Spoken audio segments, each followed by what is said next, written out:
Sunday, the 18th May 2025, I received intelligence reports that President William Ruto had ordered that I be dealt with once and for all.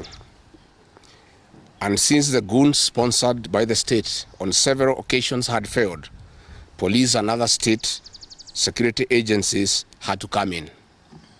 At about 11 a.m., same Sunday, 18th May 2025, this information was communicated to the Inspector General of Police, the Director General of the National Intelligence Service, and the Director of Criminal Investigations by the CS Interior Kipchumba Murkomen, and consequently, a killer squad composed of 101 lethal and dreaded officers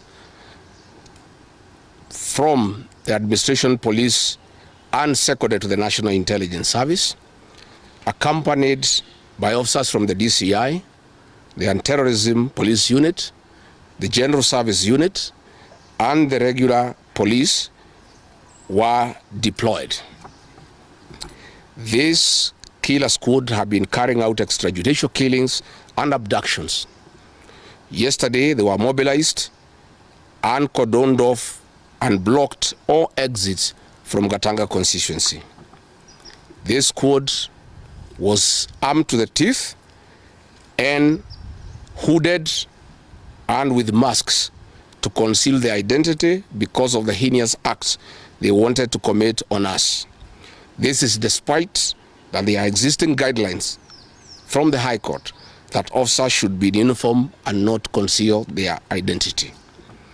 At about 2:30 p.m., we received further intelligence from the deployed patriotic officers who are not in agreement with the information that they had clear instructions to plant arms and weapons in our convoy to provide evidence to arrest us and get evidence that they could charge us with in court. After about 30 minutes, the killer squad was joined by their counterparts who are highly trained in the use of biological weapons. Their instructions were to poison me through inhaled chemicals that would paralyze my brain within 3 months. This was the intent and the purpose of the whole operation. My team and I sought alternative routes as guided by the deployed security personnel, majority of whom are our supporters and opposed to what is going on. We have credible information that President Ruto has directed that my private security personnel be disarmed and be targeted for withdrawal of their licenses so that they can leave me vulnerable to allow room for goons to attack and possibly eliminate me. President William Ruto has expressed ungovernable anger that the state-sponsored goons are being overpowered by my private security personnel who are licensed gun holders. President Ruto is furious that the people of Kenya have not forgotten about the Kiambaa church massacre, where children and women were tortured in the 2007 and /8 post-election violence, and is unhappy that I keep on reminding the people of Kenya of the heinous act. I want to say that although Kenyans forgive each other, they cannot forget this, and there is nothing the president can do about it. The president was also utterly livid that I exposed his grabbing of 5-acre piece of land inside Gong Forest, where he intends to put a private hotel. About my statement on post-election violence, this was a precautionary statement and not incitement. It is based on historical facts and past electoral experiences of 1992, 1997 and 2007 controversial elections, that we must have a free and fair election in 2027. It is my civic duty as a leader to remind IEBC, all agencies and institutions charged with election management, that they must deliver free, fair, verifiable and credible election. I have heard the CS Interior and other pretenders to the throne claim that they will not allow political violence. I urge them to walk the talk. Since November 2024, political violence of great magnitude has been meted on me, my family and my supporters. Not a single case has been prosecuted.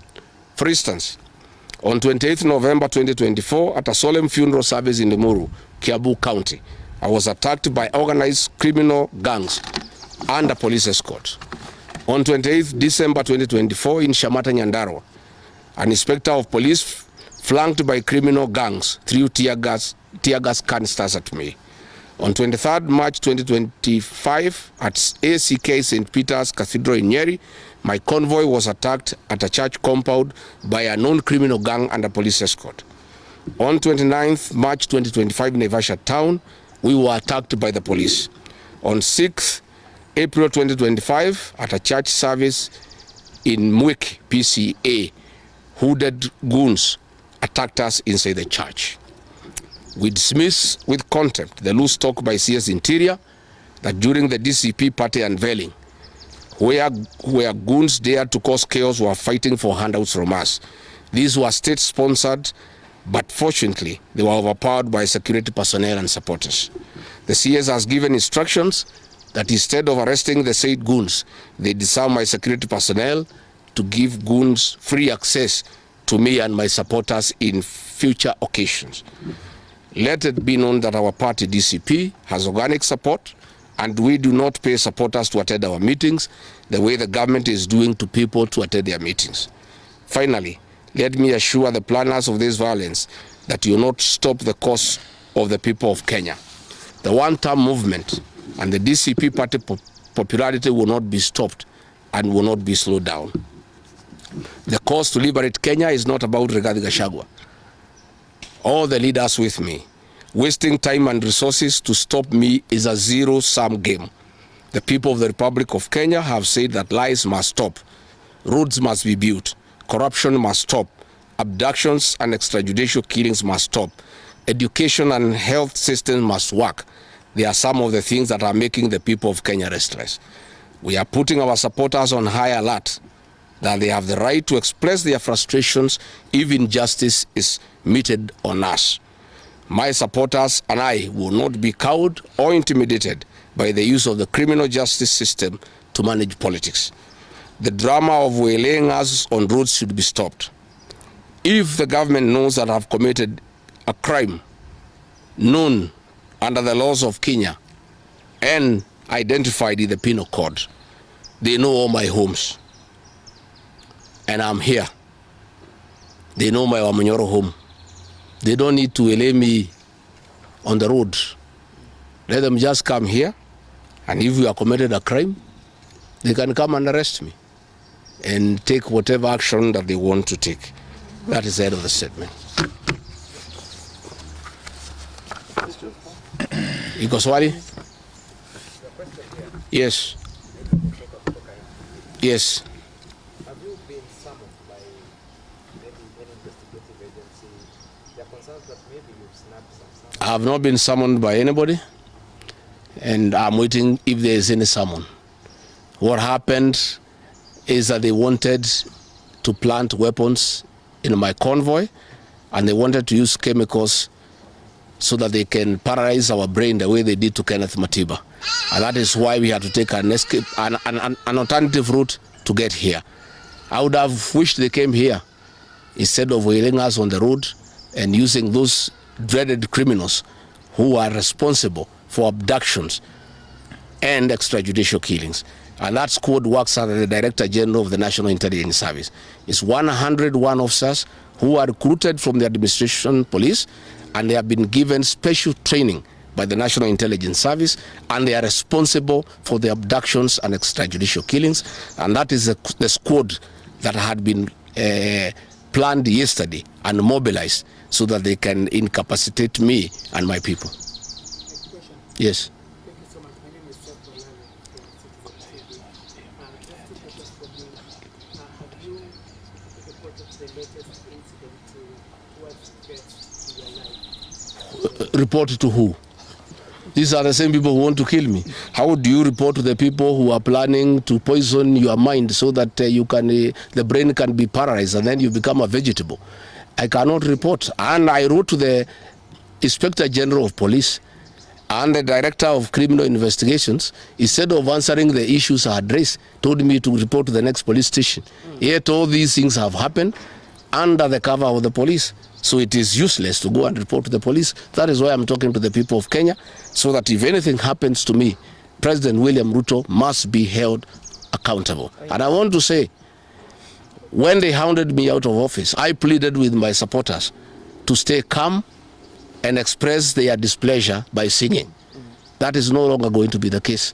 And my supporters have blamed me for not allowing them to stand up to intimidation and the wrong things that are being done against their leaders.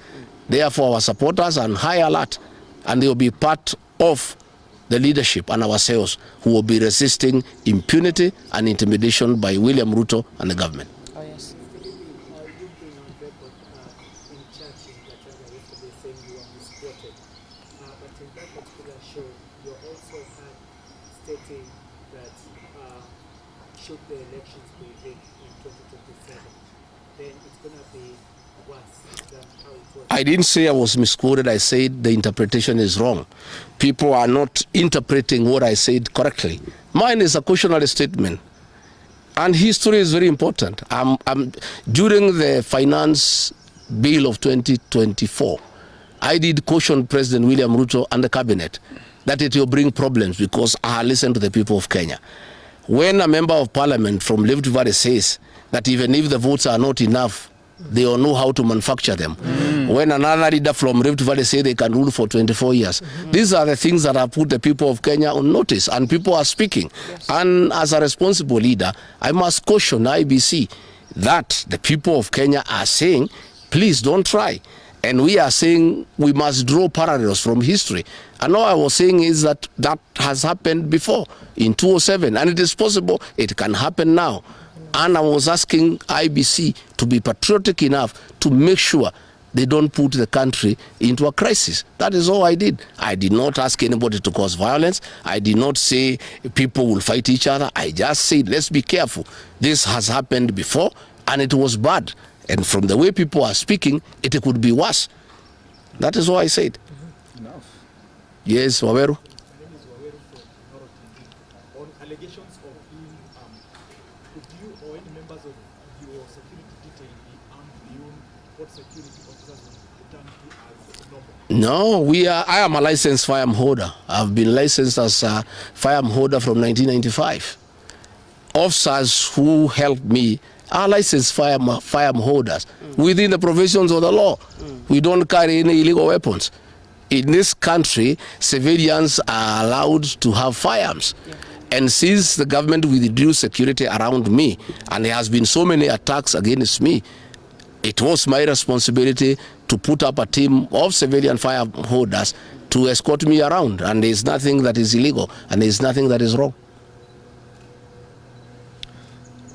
Tumesikizana? Asanteni sana.